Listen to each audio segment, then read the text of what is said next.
Hey everyone, welcome back to another Roots series, History Discovery. Before we dive in, don't miss our monthly giveaway. One lucky subscriber wins a $20 gift card every month.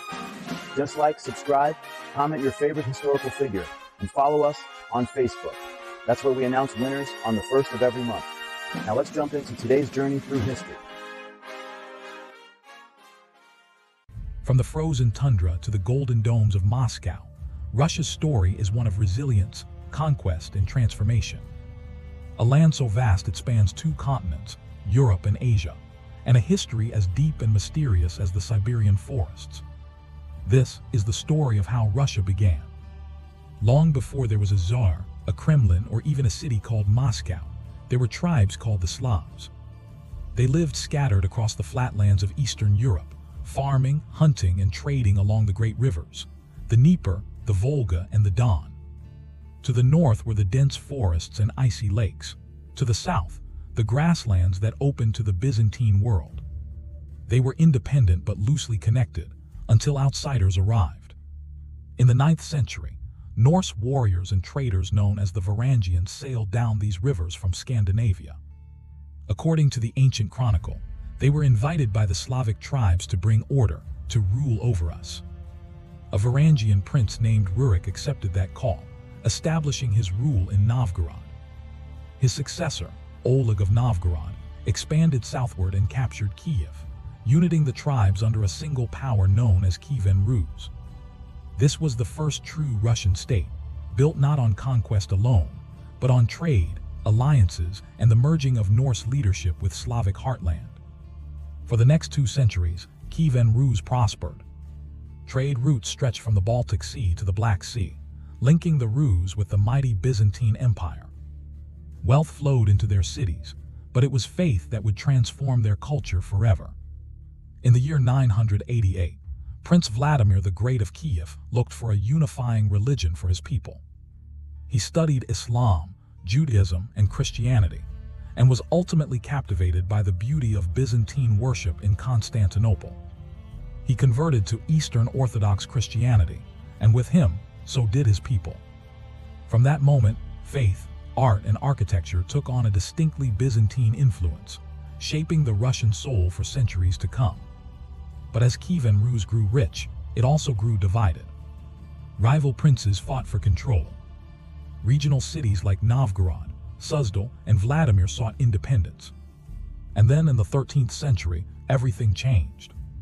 From the east came the Mongol Empire, fierce horsemen under Badu Khan, the grandson of Genghis Khan. The Mongols swept through the plains, burning cities, destroying Kiev, and crushing resistance. For more than 200 years, the Russian lands lived under what came to be known as the Mongol yoke. Princes paid heavy tribute, cities were taxed and raided. Yet through submission and survival, the Russians learned resilience and patience. In the forest to the northeast, one city began to rise in quiet defiance: Moscow. It was strategically placed, defensible, and governed by ambitious princes. They collected taxes for the Mongols, but kept power for themselves. Over time, Moscow became the heart of a new Russian identity. By the 15th century, Ivan the Great had a vision.